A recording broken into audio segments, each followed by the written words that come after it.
What's going on, guys? William Bootsy Blandon, holding company. There is hope. There is hope. There is hope because I want to be your example. I am not that educated, barely made it out of high school. For those of you new to the channel, just so you got an idea of, I'm showing receipts. Go watch all my SBA videos, and they show you where just a little over a year ago, a little bit over a year, I was a regular Uber driver. Granted, I did have my YouTube channel, and I did have previous businesses, so I want to be transparent. In the past, I did have businesses that pretty much failed, but I was in my last retail job when I stumbled upon, I always knew how to set up LLCs, but I stumbled upon the idea of corporate credit. I always knew about business credit, but I never knew about corporate credit, where you're actually able to, after you form business credit, let me tell you the difference. Business credit, and this is only my definition, business credit is credit that is based on your business, but you're still guaranteeing it. If that makes sense. Like, you're still putting your social security number down as guarantee that if it defaults, you're on the hook for it. But it doesn't show up on your personal. That's business credit in my mind. Corporate credit in my mind is not even where you even have to sign your social security number. That's usually the trade lines, like the Home Depots and stuff like that. Later down the line, that will come in handy. But you can actually build corporate credit. Once you build up some good business credit, and they see that on your business, you will actually build corporate credit. This is why I think having a good personal credit score is going to help in this journey. But I just want to let y'all know that for transparency, I did have businesses in the past that failed, but this time around, I was a regular Uber driver. I think I want to say I started in late 2017, becoming an Uber driver when the money was still good, guys. Fast forward the pandemic. And up until the pandemic, guys, I'm not going to lie to you, I was struggling. I had a failed business. I was literally living in a room. I left my home after my grandmother's death. It's a long story, but I was living with my brother, my mom, my grandmother. Everything fell apart. Nobody wanted to pay anything. We had a failed business, me and my brother. So I ended up in this room in Bridgeport, Connecticut, with this Puerto Rican lady. About my age. I want to say a year or 2 years younger than me. That's when I hit rock bottom. I was like, Will, you got to come out of this. You got too much knowledge to be sitting in here in this room and just dealing with your fate of being a loser, nobody, can't even have sex because it's a room. Like, she literally she can hear me snoring in the next room. And yes, I did hear her having sex with somebody. That's how degrading my life has come to. So you could pretty much, I'm just giving you an idea that I hit rock bottom. But I was always smart enough with business that I gotta figure a way out of this. I was like, you're too smart for this. Not educated because I barely made it out of high school. I didn't go to college, but I was crafty with coming up with ideas and loopholes and strategies. And the pandemic hits. I couldn't even be scared, guys, because I was so broke. I was out there driving at night, and I hated driving at night. Driving at night just to pay my $400 a month rent to pay this lady.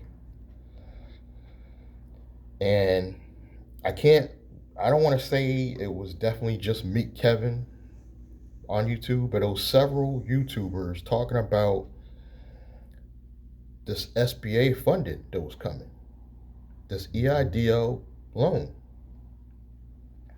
I want to say I was one of the first people to apply for in the first grouping anyway, of the first EIDL loan. I was on it, guys, because I stayed on YouTube. And this is what I keep telling you, Uber drivers. You gotta watch YouTube and stay up to date. Watch the Rideshare Professor.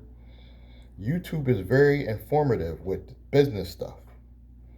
So because I'm always on YouTube, I'm able to catch this information. Remember, I'm a broke Uber driver. I mean, broke. You know, I get on this earlier, and I get my first 17K from the SBA funding pretty fast. And my credit was shot. I want to say I was at a 570 credit score that all this EIDL funding is based on. And I show videos on the channel, so I'm showing you proof. And I'm showing you right in the portals, the real SBA portal. I'm showing it to you. You know, later I got the increase on the loan to 24 months. It first went to 6 months to 24 months. I got the EIDL $10,000 targeted grant. I got the supplemental grant for $5K because I was in a low income area, Bridgeport. I've never been so happy to be in Bridgeport because everybody all over the country is struggling. Because if you weren't in a low income area, you didn't get the grants. I got the grants. I'm grinding. This is how my mind works. I'm always grinding. This is how I got to where I am now. So I couldn't do the PPP, but Trump was going out and the Biden administration was coming in. They set the guidelines, so now instead of net profit, was going on the gross, which allowed me to submit my tax returns. Because thank God I did my 18 and 19 taxes that I filed that I did Uber.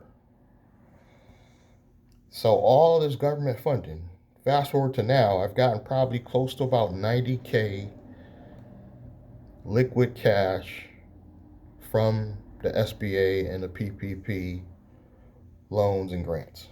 I probably got close to 100K. Also with that, during my downtime, because people like Glenn and Karen be like, you need to be doing something while you're sitting around, not driving. I quit driving because of the pandemic. I was learning. I'm learning technology. I'm sitting in the house. I'm learning about these different softwares to automate your business. I'm teaching myself. So yeah, I'm not educated, college educated, or even school minded. I hated school. But when it comes to this grinding and getting this money, I educated myself. I started learning different softwares. Guys, I can't even type. I'm like this, but I'm getting it done. Fast forward to today, I have a holding company that's actually paying me in Navy Federal. I'm on payroll, so I'm legitimate now.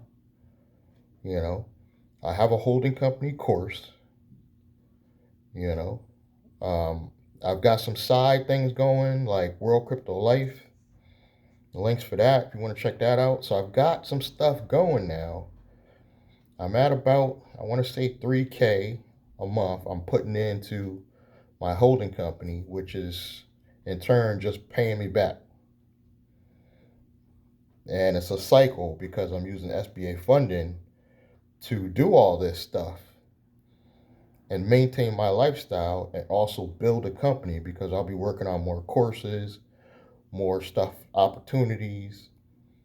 So I actually figured this game out, guys, during this pandemic. I even got scammed one time. I talk about it on the channel. This guy, E. Dean Cole, I got scammed trying to pay him to get things done fast. Guys, this is not going to be a fast journey. I'm going to keep it real with you. You young thunders, just get it out of your head.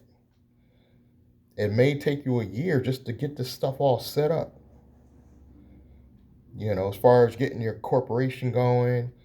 But now, fast forward, I even have ways that you don't need the SBA funding. Because on this channel, I'm going to teach you ways to not only set up a company that you can make your holding company later, but I teach you how you can use gig economy to fund it. You could do some other stuff like I'm into, like World Crypto Life and some cryptocurrency stuff also. So because of technology, there's ways you can literally sit home and create your own course and put it out and fund your business. The only thing I would do differently now is I probably would not make my holding company a corporation because it's a regular Inc. in Wyoming. I probably would have just started off with a local LLC. And because LLC locally is just easier to turn into an S corp. That's the only thing I would have did different. But I'm doing that now with the company that I'm going to brand myself, which is going to be called Blandrake. And I have another YouTube channel. If I'm not going to put links for it, but you can find it, called Blandrake. And that's going to be my media company. So eventually, when I get these channels monetized, so I've got more than one channel. I usually just put a lot of my content on the main channel, which is Chennai Business. But now I got a Blandrake channel. I've got probably 2 other channels. One that maybe I can get monetized at some point. But when these channels start getting monetized, that revenue is going to go to Blandrake, the media company. And then my original holding company, because it is set up in Wyoming, I got crafty ways of why I'm doing that. Now, what's the point of the holding company? Number one, and no, I'm not doing anything illegal, but I just feel like my business is my business. And having a holding company is going to help protect you from, number one, people even knowing you have money. Any chick that comes in my life right now, just as broke as I look, that's what they're going to think. This is shielding your money, number one.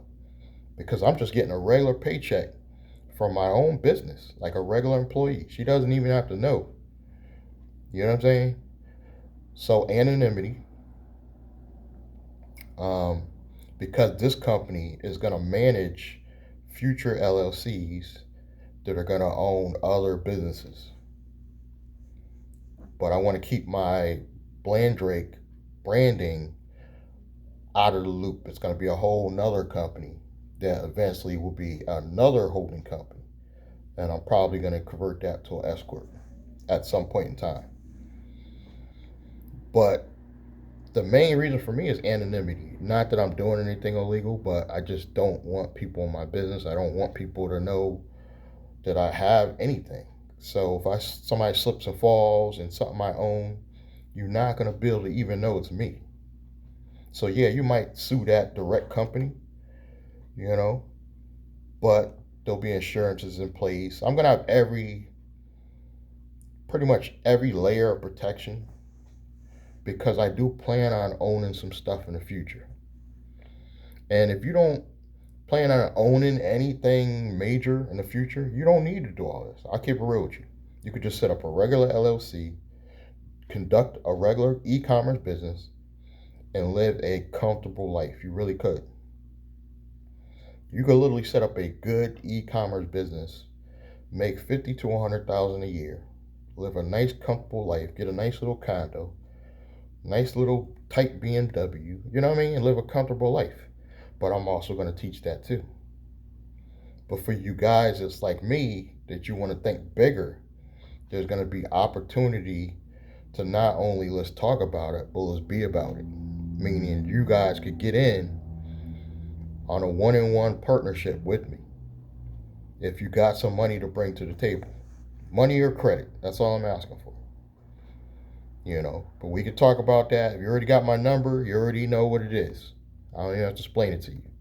But we're gonna have to be doing some big boy stuff down the line. We're gonna be setting up some bigger companies. I'm just trying to get my first one going. And it seems like I'm going fast, but guys, my original holding company, I got Navy Federal, I let that season for a whole year. I just kept putting money in it. Whole year. Just while we're going through this pandemic. I'm just putting money in it. And now I'm coming on time where it's time to get going with the credit. And I position myself in Navy Federal on purpose. So I have 2 personal accounts and 2 business accounts in Navy Federal right now. And that's going to give me the data points I need to go after their business card later. Right now, I have one Navy Federal card. I got the cash rewards card. I got a little bit over 5K. And then they're automatically going to increase that every year. They're going to keep increasing that line. You can get them up to, I think, 50K. I think you can have up to 3 personal Navy Federal cards. And I don't know how many they have on the business side, but you can only have up to 3 on the personal. So I can get the 2 with 250K because they're going to just keep building it. Because remember, I got reserves cash that's also backing me up while I'm learning this business. You know what I mean? This is what basically every company out there should be doing. You should not be playing these games if you don't have some reserves. That's why I'm saying the big boy stuff behind the scenes is not going to be for everybody. But basically, instead of giving companies like, I hate to say it, Ztegrity our money, we're going to work directly together, guys. I want to partner with like 3 to 4 people, and we form our own real business. We build up the corporate credit on it, and we cut out this middleman. Ztegrity to me is just another middleman, you know. So instead of just giving them our money, it's kind of late now. If you were to give them your money, yeah, I get it. I did too. But going forward in the future, we got to set our own destiny. Start putting our destiny in other people's hands. Guys, I don't even have to be the boss. I don't even have to be the main partner because I'm going to have some other stuff going. I'm going to have other companies going. This is just one company I'm offering. Where I work with 4 to 5 people. We build a company. We structure it properly. We build corporate credit on it. Obviously, as partners, we take the person with the strongest credit and we help back the business credit, and everybody is going to generate revenue from this. But by having it only to 4 to 5 people, we collect a lot more of the income. Where Ztegrity, if you got 2,000 people all trying to eat off the same little bit of money, and then they keep playing games, you know what I'm saying? They trying this and trying that. I'm able to play games with my own company because I have reserves. So I can play around. Let me try this week. Let me try this tomorrow. Literally, that's all I'm doing, right, guys? For every 5 things I try, I get 1 winner. And I think World Crypto Life is definitely that winner. I think creating my courses is definitely going to be the main bread and butter in the future. I'm going to create a really good, I'm going to have my media company market this stuff through the YouTube channels, the traction marketing, and build the course funding will go to my holding company. But my media company is later, when it's making about 40 to 50K, you convert that to a S corporation and you will save on taxes. And then that'll be the company I brand myself with. You got to have at least one company. You kind of put yourself out there and you brand yourself. But your holding companies, your other holding companies, you want to keep quiet because they're going to probably own property. The one you brand yourself with, you can have companies under it, but you don't want to put any physical property under it. Because it's going to be too much liability. But it's just going to be able to manage and control other companies. Like I want to start a car rental business. Most likely Bland Drake will control the car rental business. This is how my mind works. This is what we're going to be talking about on the channel. But when you think of why I'm doing all this, it's a purpose of this is going to save me in taxes. I forgot about that one. Because the LLCs under your holding company are pass-through entities. So you don't have to do tax returns on the companies under the mother company. Provided they don't own anything like property, that's going to be separate. That's going to be under a separate holding company. It's not just going to hold my commercial, and then this first holding company might just hold my residential stuff. This is how my mind works. I know I'm going to have some stuff, so I got to structure this stuff right. And I hate to say it, I'm elevated way past needing to purchase courses from, say, like Glendon Cameron. Right now I need to focus on purchasing courses on the car rental business because, again, I think about cutting out the middleman, which is Toro and Hire Car. My whole goal is to cut out the middleman so I make more money. And then when I'm partnering with regular people, I can actually give them a big cut because we don't have no middleman. You're giving Toro like 30% of the profits. I don't want that, guys. That's not what we're trying to do here. We're going to do everything legal, but stay in that gray area where we will do some crafty stuff as long as it's legal. Ain't going to be no Bandman Kevo stuff. Not even Rich Wayne. We're going to try to do this legal, but crafty. That's my time. Thank you guys for your continued support. Subscribe, like, comment, click the bell icon. I'll catch you next time.